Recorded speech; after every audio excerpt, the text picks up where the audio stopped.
खूबसूरत चेहरा देखकर किसी इंसान की असली पहचान नहीं की जा सकती। इसका जीता जागता उदाहरण है 22 वर्षीय वृषाली ठाकरे। शारीरिक सुंदरता के पीछे छिपे उसके कुछ फैसले उसे एक ऐसे अपराध के रास्ते पर ले गए जिसे सुनकर आप चौंक जाएंगे। मुंबई की इस सच्ची घटना में हम देखेंगे कि कैसे कुछ लोगों की सोच और उनके कर्म खुद उनके ही जीवन को एक खतरनाक मोड़ पर ले आते हैं। 6 मार्च 2019 को वृषाली ठाकरे सब्जी लेने बाजार गई थीं। बाजार से लौटकर जब वह अपने घर पहुंची तो जो दृश्य उन्होंने देखा उसे देखकर वह पूरी तरह से हैरान रह गईं। वृषाली के घर का सारा सामान बिखरा पड़ा था और उसके पति जगदीश सालुंके फर्श पर बेहोश हालत में पड़े थे। यह देखकर वृषाली समझ नहीं पा रही थी कि क्या करे। लाचार होकर उन्होंने पास ही रहने वाले जगदीश के मामा नंदलाल सौदाने को फोन किया और सारी बात बता दी।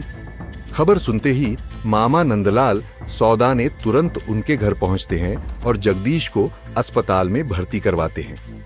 यहां यह बताना जरूरी है कि 23 वर्षीय जगदीश भारत के महाराष्ट्र राज्य के जलगांव जिले के तालुका रावेर के एक गांव में जन्मे थे। उनके पिता गांव में एक नाई की दुकान चलाते थे। जगदीश सालुंके 2 भाई थे। उनके बड़े भाई अपनी पत्नी के साथ शहर में रहते थे। इधर जगदीश ने गांव से पढ़ाई पूरी करने के बाद अपने बड़े भाई के घर शहर चले गए और वहीं से नौकरी की तलाश करने लगे। बाद में उन्हें एक फार्मेसी कंपनी में नौकरी भी मिल गई। इसके बाद उन्होंने वहीं रहकर कुछ महीनों तक नौकरी की।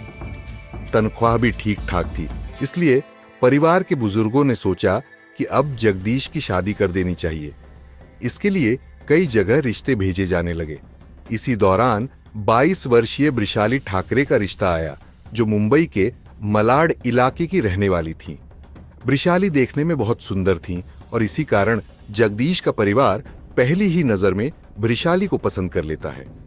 इसके बाद वे वृषाली के परिवार से संपर्क करते हैं और शादी की बात पक्की करने की दिशा में बढ़ते हैं। वृषाली और जगदीश एक दूसरे से मिलते हैं और पहली ही मुलाकात में एक दूसरे को पसंद भी करने लगते हैं। लेकिन वृषाली जगदीश और उसके परिवार को साफ बता देती है कि वे पहले कुछ दिनों तक एक दूसरे को अच्छे से जानना और समझना चाहती हैं, फिर शादी करना चाहेंगी। इसके बाद वे लगभग 2-3 महीने तक फोन पर बात करते हैं ताकि दोनों एक दूसरे के करीब आ सकें, यानी आपसी समझ बढ़े। फिर वह दिन भी आता है जब उनका सपना पूरा होता है और वे दोनों शादी के बंधन में बंध जाते हैं। बाकी सभी नवविवाहितों की तरह वे भी अपने नए वैवाहिक जीवन को लेकर शुरू में बहुत खुश थे, लेकिन शादी के कुछ ही दिनों बाद वो खुशी धीरे धीरे कम होने लगती है। धीरे धीरे वृषाली का असली रूप सामने आने लगता है। वृषाली और जगदीश शुरू में अपने माता पिता के साथ ही रहते थे, लेकिन वहां वे ज्यादा दिन अच्छे से नहीं रह पाए। उनके बीच छोटे मोटे होने लगे। वृषाली जगदीश के माता पिता के साथ रहना नहीं चाहती थी। वह चाहती थी कि जगदीश उन्हें कहीं और ले जाकर अलग घर में रखे। जगदीश के माता पिता वृषाली को समझाने की कोशिश करते हैं कि परिवार में रहते हुए छोटे मोटे झगड़े होते हैं, लेकिन अगर थोड़ी समझदारी से और मिलजुल कर इन समस्याओं को सुलझाया जाए तो जीवन सुखमय हो सकता है। लेकिन वृषाली उनकी कोई बात सुनने को तैयार नहीं थी। इधर जगदीश सोचते हैं कि अगर नई पत्नी को लेकर अलग घर में रहेंगे तो शायद शांति से रह सकेंगे। इसलिए वह अपने माता पिता की बातों को दरकिनार कर वृषाली के साथ एक अलग घर में रहने लगते हैं। जगदीश दिन में ऑफिस में रहते थे और वृषाली घर का काम निपटाकर घर में ही रहती थी। अब इस फ्लैट में जगदीश और वृषाली के अलावा कोई नहीं रहता था। लगभग 2.5 से 3 महीने तक उनका जीवन काफी खुशियों से भरपूर चल रहा था, लेकिन फिर से वही पुराने छोटी छोटी बातों को लेकर दोनों के बीच मनमुटाव होने लगा। ये बातें पूरी तरह से पुलिस की जांच में सामने आईं। इसके बाद घटना वाले दिन यानी 6 मार्च 2019 की सुबह करीब 11 बजे वृषाली ने जगदीश के मामा को फोन करके बताया कि उनके घर में एक भयानक घटना हो गई है, जिससे वह घबरा गई है। वृषाली आमतौर पर जगदीश के परिवार और रिश्तेदारों से ज्यादा बात नहीं करती थी, लेकिन अचानक वृषाली का जगदीश के मामा को फोन करना जगदीश के मामा को थोड़ा अजीब लगा। फिर भी उन्होंने वृषाली से अच्छे से बात की और पूछा कि क्या हुआ है। तब वृषाली ने पूरी घटना बताई। यह सुनकर जगदीश के मामा और उनके साथ कुछ रिश्तेदार तुरंत वृषाली और जगदीश के फ्लैट की ओर दौड़ पड़े। घटनास्थल पर पहुंचने के बाद जगदीश के मामा और अन्य रिश्तेदारों ने भी देखा और अनुमान लगाया कि शायद कुछ लोग उनके घर में चोरी या डकैती करने आए थे और जगदीश ने उन्हें रोकने की कोशिश की, जिस कारण से उसे उन्होंने हमला किया होगा। खैर, प्राथमिक तौर पर जब जगदीश के शरीर की जांच की गई तो उन्होंने देखा कि वह अब भी सांस ले रहा है। वे तुरंत उसे नजदीकी अस्पताल ले गए, लेकिन तब तक काफी देर हो चुकी थी। डॉक्टरों ने जगदीश के मामा और परिवार को बताया कि जगदीश अब इस दुनिया में नहीं रहा। इसके बाद अस्पताल से तुरंत पुलिस को सूचना दी गई। पुलिस आकर अपनी प्रक्रिया पूरी करती है और प्राथमिक तौर पर पूछताछ करती है कि क्या हुआ। इसके बाद जगदीश के शरीर को पोस्टमार्टम के लिए भेजा गया। अब तक पुलिस के लिए यह पूरी घटना एक रहस्यमयी मामला बनी हुई थी। जगदीश की इस दर्दनाक घटना की इकलौती मुख्य गवाह थी वृषाली ठाकरे, लेकिन शादी के 3 महीने बाद ही ऐसी भयावह घटना के कारण वह मानसिक रूप से बुरी तरह टूट चुकी थी, जिससे पुलिस उससे ठीक से पूछताछ नहीं कर पा रही थी। लेकिन थोड़ी देर बाद जब वृषाली सामान्य होती है, तब पुलिस उससे पूछताछ शुरू करती है। पुलिस की पूछताछ में वृषाली लगातार सारी बातें बताने लगती है। वृषाली पुलिस को बताती है कि घटना वाले दिन वृषाली ने पहले जगदीश को सब्जी लाने को कहा था, लेकिन जगदीश घर आते वक्त सब्जी लाना भूल गए। इसलिए वृषाली खुद ही सब्जी लेने मार्केट चली गई। लेकिन जब करीब 11 बजे वृषाली सब्जी लेकर घर लौटती है तो आकर देखती है कि घर का सारा सामान बिखरा हुआ है और जगदीश फर्श पर बेहोश पड़े हुए हैं। वृषाली ने यह भी बताया कि उसके कुछ गहने भी उसे घर में नहीं मिल रहे थे और वृषाली ने खुद ही पुलिस को बताया कि शायद जगदीश चोरों से झगड़ रहे थे और उसी समय अपराधियों ने उस पर हमला कर दिया। इसके बाद पुलिस एक केस दर्ज करती है और जांच शुरू करती है। इधर पुलिस पोस्टमार्टम रिपोर्ट का इंतजार कर रही थी।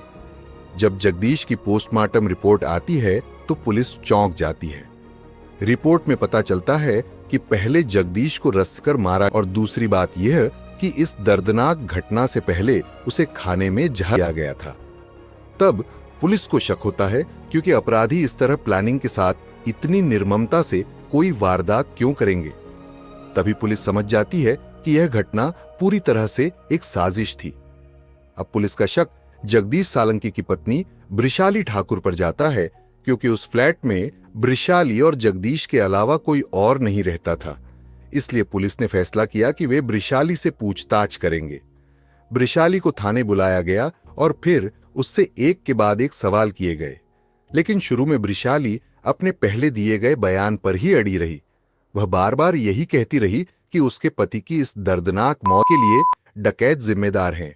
लेकिन जब पुलिस ने थोड़ा सख्ती से पूछताछ शुरू की तो वृषाली एक एक कर सारी सच्चाई बताने लगी, जिसे सुनकर कोई भी हैरान रह जाएगा कि कोई इंसान ऐसा भी कर सकता है। वृषाली ने पुलिस को बताया कि पहली नजर में उसे जगदीश अच्छा लगा था, लेकिन जब वे 3-4 महीने तक एक दूसरे से फोन पर बात करने लगे तो वृषाली का मन जगदीश से हटने लगा, क्योंकि जगदीश न तो बहुत स्टाइलिश था और न ही आधुनिक सोच का। वह बहुत साधारण और सीधे सादे जीवन जीने वाला इंसान था, जबकि वृषाली चाहती थी कि उसका पति कोई ऐसा हो जो हमेशा स्टाइलिश कपड़े पहने, उसे सिनेमा दिखाने ले जाए, घुमाने ले जाए, बिल्कुल किसी फिल्मी हीरो की तरह। लेकिन जगदीश ऐसा नहीं था, वह एकदम अलग था। यही वजह थी कि बाद में वृषाली को जगदीश से लगाव नहीं रहा, इसलिए वह शादी करना नहीं चाहती थी। शादी से 10 से 12 दिन पहले वृषाली ने जगदीश को बता दिया था कि वह यह शादी नहीं कर पाएगी, क्योंकि वह अपना करियर बनाना चाहती है। जगदीश ने यह बात अपने माता पिता को बताई और फिर जगदीश के माता पिता ने यह बात वृषाली के परिवार को बताई। लेकिन वृषाली के परिवार ने साफ कहा कि उनकी बेटी बस थोड़ी झिझक रही है, इसलिए ऐसा बोल रही है। इसके बाद शादी से केवल 3 दिन पहले वृषाली ने फिर से जगदीश को बताया कि अगर यह शादी हुई तो वह खुद को खत्म कर देगी। जगदीश ने यह बात फिर अपने घर वालों को बताई और उसके घर वाले फिर से वृषाली के माता पिता को उसकी बात समझाते हैं। इसके बाद वृषाली के परिवार और रिश्तेदारों ने मिलकर वृषाली को समझाने की कोशिश की, लेकिन अंदर ही अंदर जगदीश का परिवार डरने लगा था, क्योंकि लड़की पहले ही एक तरह की धमकी दे चुकी थी कि अगर जबरदस्ती शादी हुई तो हत्या क्या कर लेगी। इसी वजह से दोनों परिवारों ने मिलकर गांव में पंचायत बुलाई और वहां वृषाली के बारे में सब कुछ बताया गया। एक लिखित दस्तावेज भी लिया गया जिसमें साफ तौर पर लिखा गया कि अगर वृषाली किसी भी कारण से खुद को नुकसान पहुंचाती है तो इसकी कोई जिम्मेदारी जगदीश या उसके परिवार की नहीं होगी। इस शर्त पर बाद में वृषाली और जगदीश की शादी हुई। हालांकि वृषाली की मर्जी से शादी नहीं हुई थी। विवाह के बाद दोनों एक साथ रहने लगे, लेकिन समय बीतने के साथ वृषाली जैसे जैसे जगदीश से छुटकारा पाना चाहती थी। पुलिस की जांच में यह सामने आया कि घटना के दिन यानी 6 मार्च 2019 को वृषाली ने पहले से ही जगदीश के खाने में मिला दिया था। जब जगदीश ऑफिस से घर आया और खाना खाया तो वह बेहोश हो गया।